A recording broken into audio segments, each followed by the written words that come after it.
사도신경으로 우리의 신앙을 하나님 앞에 고백합니다. 전능하사 천지를 만드신 하나님 아버지를 내가 믿사오며 그 외아들 우리 주 예수 그리스도를 믿사오니 이는 성령으로 잉태하사 동정녀 마리아에게 나시고 본디오 빌라도에게 고난을 받으사 십자가에 못 박혀 죽으시고 장사한 지 사흘 만에 죽은 자 가운데서 다시 살아나시며 하늘에 오르사 전능하신 하나님 우편에 앉아 계시다가 저리로서 산 자와 죽은 자를 심판하러 오시리라. 성령을 믿사오며 거룩한 공회와 성도가 서로 교통하는 것과 죄를 사하여 주시는 것과 몸이 다시 사는 것과 영원히 사는 것을 믿사옵나이다. 아멘. 오늘의 말씀 요한복음 7장 53절에서 8장 20절 말씀입니다. 다 각각 집으로 돌아가고 예수는 감람산으로 가시니라.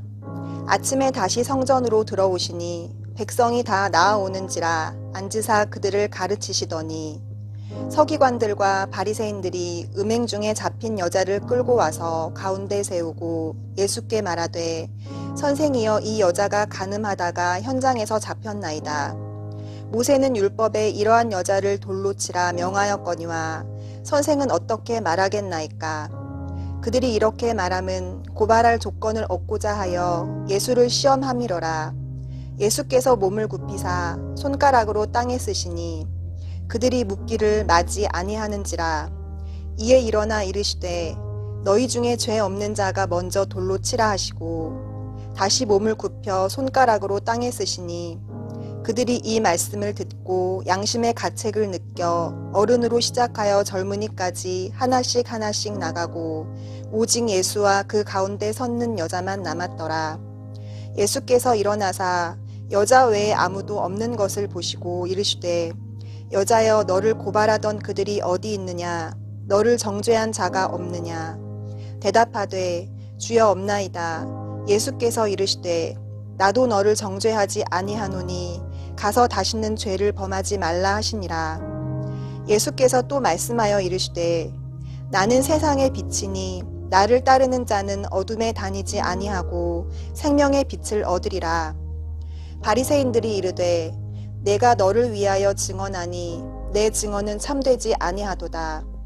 예수께서 대답하여 이르시되 내가 나를 위하여 증언하여도 내 증언이 참되니 나는 내가 어디서 오며 어디로 가는 것을 알거니와 너희는 내가 어디서 오며 어디로 가는 것을 알지 못하느니라.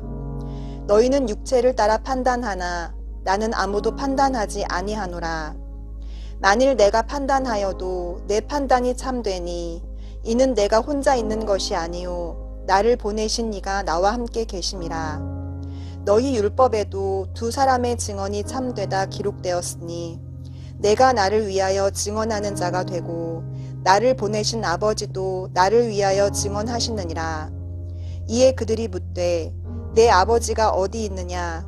예수께서 대답하시되 너희는 나를 알지 못하고 내 아버지도 알지 못하는도다. 나를 알았더라면 내 아버지도 알았으리라.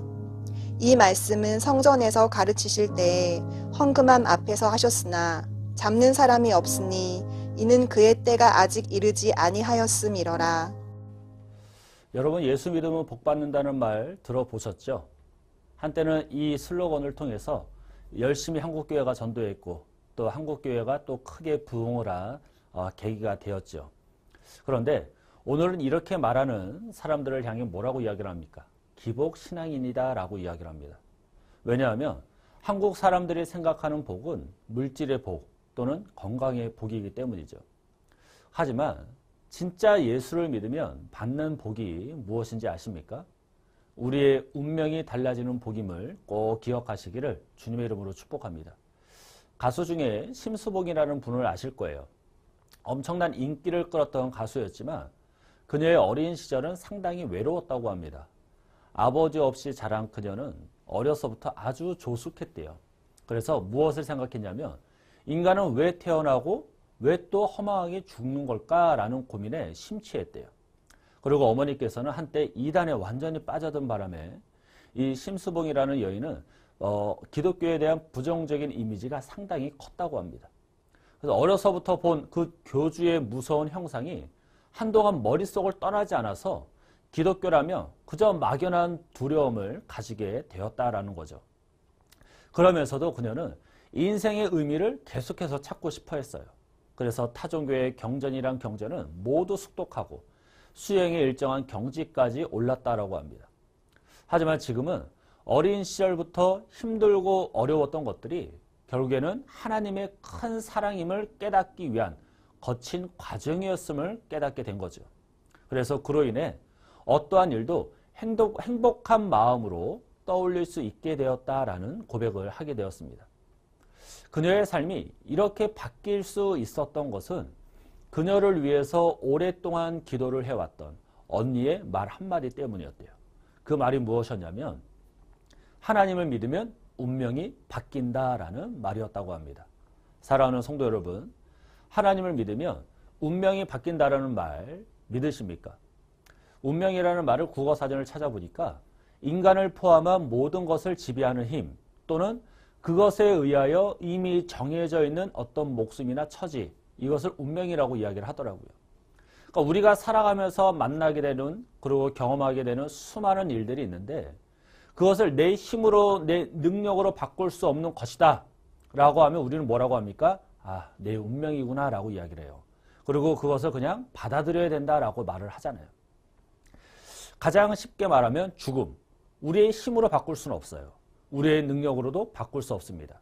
내가 질병으로 죽을지 또는 노환으로 죽을지 아니면 사고사로 죽을지 우리가 정할 수 없어요. 그리고 죽는 날도 내가 정할 수 없습니다. 그리고 가장 중요한 문제가 무엇일까요? 사후의 문제 아니겠습니까? 많은 사람들은 죽으면 그만이다 라고 이야기를 하지만 성경은 죽음 이후에 반드시 심판이 있다라고 이야기를 하고 있어요. 그래서 하나님께서는 독생자 예수 그리스도를 이 땅에 보내셔서 죄로 인해 죽을 수밖에 없는 우리 인간들에게 회개하라, 천국이 가까이 왔다라고 복음을 선포하셨습니다. 그리고 오늘 본문을 보니까 바리새인들에게 또 이렇게 말씀을 하셔요. 본문 21절 우리 한번 같이 읽어보도록 하겠습니다. 시작. 다시 이르시되 내가 가리니 너희가 나를 찾다가 너희 죄 가운데서 죽겠고 내가 가는 곳에는 너희가 오지 못하리라. 아멘. 예수님께서 바리새인들에게 말씀하시기를 내가 간다라고 말씀을 하셔요. 그러면 예수님이 가시는 곳이라는 곳은 죄 가운데 죽는 자들은 갈 수 없는 그러한 곳이겠죠. 그러면 예수님이 가신다라고 하는 곳이 어디일까요? 십자가 달려 죽으시고 부활하셔서 가신 그곳, 바로 하나님의 나라인 줄로 믿으시길 바랍니다. 그 예수님께서 이 땅에 왜 오셨을까요? 요한복음 3장 16절 17절을 보면 하나님이 세상을 이처럼 사랑하사 독생자를 주셨으니 이는 그를 믿는 자마다 멸망하지 않고 영생을 얻게 하려 하심이라. 하나님이 그 아들을 세상에 보내신 것은 세상을 심판하려 하심이 아니요 그로 말미암아 세상을 구원받게 하려 하심이라. 아멘. 자신의 죄로 인해서 영원히 죽을 수밖에 없고 영원한 형벌에 처할 수밖에 없는 우리였지만 예수를 믿으면 죄로 인해 죽지 않고 구원을 받아 영생을 얻게 하시기 위하여 이 땅에 오셨다라는 것입니다. 사랑하는 성도 여러분, 오늘날을 살아가는 많은 사람들은 우리의 운명을 바꿔줄 그 예수님이 믿지 않으려고 해요. 예수를 믿으면 우리의 운명이 바뀐다라고 이야기를 하지만 예수를 믿지 않으려고 한다라는 거예요. 많은 사람들이 이것을 의심해요. 그리고 율법으로 행위로 구원을 받을 수 있다라고 말합니다. 또한 많은 지식으로 또는 다른 이름으로도 구원을 받을 수 있다라고 이야기를 해요. 또는 자신의 운명은 자신의 힘으로 얼마든지 바꿀 수 있는 거야 라고 주장을 하기도 하죠. 하지만 우리의 운명을 바꿀 수 있는 유일한 이름은 예수 그리스도뿐임을 꼭 기억하고 믿으시길 주님의 이름으로 축복합니다. 예수를 믿으면 구원을 받고 영생을 얻게 되는 줄로 믿으시기를 바랍니다. 그래서 예수를 믿으면 우리의 운명이 바뀐다라고 말을 하는 거예요. 우리의 운명을 바꿔줄 예수님을 믿는다면 우리가 이 땅에서 어떻게 살아야 되겠습니까? 오직 우리의 운명을 바꿔줄 그 예수 그리스도만을 쫓아서 살아야 되는 줄로 믿습니다. 여러분, 개 한 마리가 두 사람을 따라가는 장면을 한번 상상을 해보세요. 두 사람이 함께 같은 곳을 걸어가는 동안에는 그 개의 주인이 누구인지 알 수가 없습니다. 그러나 양쪽 갈림길에 이르러서 한 사람은 이쪽으로 가고 한 사람은 이쪽으로 갈 때 비로소 그 개의 주인이 누구인지 알 수가 있죠. 마찬가지로 어떤 사람이 이 세상 속에서 육신적으로 살아가면서 신앙 고백을 하면 우리는 그 사람의 주인이 하나님인지 세상인지 알 수가 없어요. 하지만 갈림길에 다다랐을 때, 갈림길에 다가올 때까지 기다리면 알 수가 있어요. 하나님께서 이 길 저편에서 부르시고 세상은 저 길 너머에서 나를 부를 때 그 사람의 주인이 하나님이라면 세상을 버리고 하나님 앞에 나아갈 것이고 그 사람의 주인이 세상이라면 하나님을 버리고 세상으로 나아가겠죠. 여러분, 예수님을 쫓는 삶이 왜 중요한지 아십니까? 예수님께서는 이 땅에서 당신의 뜻대로 사신 것이 아니라 오직 하나님의 가르치심대로 사신 분이기 때문인 것입니다. 다시 말하면 예수님의 삶을 쫓아 살아가는 것은 이 땅에서 하나님의 가르침대로 살아가는 삶이다라는 거예요. 그래서 예수님께서도 이렇게 말씀을 하셨죠. 본문 28절 하반부를 보면 내가 스스로 아무것도 하지 아니하고 오직 아버지께서 가르치신 대로 이런 것을 말하는 줄도 알리라. 아멘.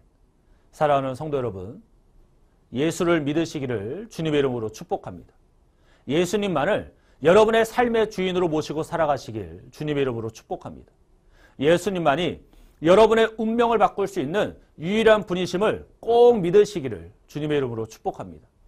오늘날에는 구원의 유일한 이름을 예수라고 외치면 욕을 먹는 시대잖아요. 구원이 교회에만 있다라고 이야기를 하면 한심하다라는 듯이 쳐다보기도 하죠. 마치 예수님께서 이 땅에 오셔서 열심히 천국 복음을 전하셨지만 유대인들은, 종교 지도자들은 그 예수님의 가르침을 듣지 않았어요. 그리고 오직 율법으로만, 오직 행위로만 구원을 받을 수 있다라고 말하면서 예수님을 믿지 않는 것과 같이 말이죠. 하지만 저와 여러분은 오직 예수님만이 우리의 운명을 바꿀 수 있는 분이심을 믿어야 됩니다. 죄로 인해 죽을 수밖에 없고 영원한 형벌에 놓일 수밖에 없는 우리가 예수를 믿으면 하나님이 계시는 저 천국에서 영원한 왕노릇을 하게 되는 줄로 믿습니다. 이렇게 운명이 바뀐 자들은 이 땅에서 예수를 열심히 쫓아 살아야 돼요. 그것이 하나님의 가르침대로 하나님의 뜻을 이루며 살아가는 모습인 것입니다. 오늘 하루 구원의 유일한 이름이신 그 예수님을 꼭 믿으시고 그 예수님을 쫓으며 살아서 하나님의 뜻을 모두가 이루는 그런 복된 삶을 살아가시기를 주님의 이름으로 간절히 축원합니다. 기도하겠습니다. 사랑과 은혜가 충만하신 하나님 감사합니다. 예수를 믿으면 우리의 운명이 바뀌는 것 너무나도 당연한 진리이지만 그 당연한 진리를 잊어먹고 살아갈 때가 얼마나 많은지요. 그래서 예수를 쫓고 예수를 따르는 삶이 아닌 여전히 세상을 믿고 세상을 따라갔던 우리의 못난 모습들 하나님 이 시간 주 앞에 고백하며 용서를 구하오니 하나님 용서하여 주옵시고 우리의 삶이 예수를 믿고 예수를 따르는 복된 삶을 살아갈 수 있도록 주님 은혜 부어 주시옵소서. 예수를 믿음으로 우리의 운명이 완전히 바뀜을 다시 한번 기억하고 나의 운명을 바꿔준 그 예수 그리스도를 쫓아 이 땅에서 하나님의 뜻을 이루며 살아가는 우리 모두가 될 수 있도록 주님 도와 주옵소서. 오늘 하루도 이러한 삶을 살아갈 수 있도록 도와주실 줄로 믿고 예수님의 이름으로 기도하옵나이다. 아멘. 주님이 가르쳐 주신 기도로 예배를 마칩니다. 하늘에 계신 우리 아버지여, 이름이 거룩히 여김을 받으시오며 나라가 임하시오며 뜻이 하늘에서 이루어진 것 같이 땅에서도 이루어지이다. 오늘 우리에게 일용할 양식을 주시옵고 우리가 우리에게 죄 지은 자를 사하여 준 것 같이 우리 죄를 사하여 주시옵고 우리를 시험에 들게 하지 마시옵고 다만 악에서 구하옵소서. 나라와 권세와 영광이 아버지께 영원히 있사옵나이다. 아멘.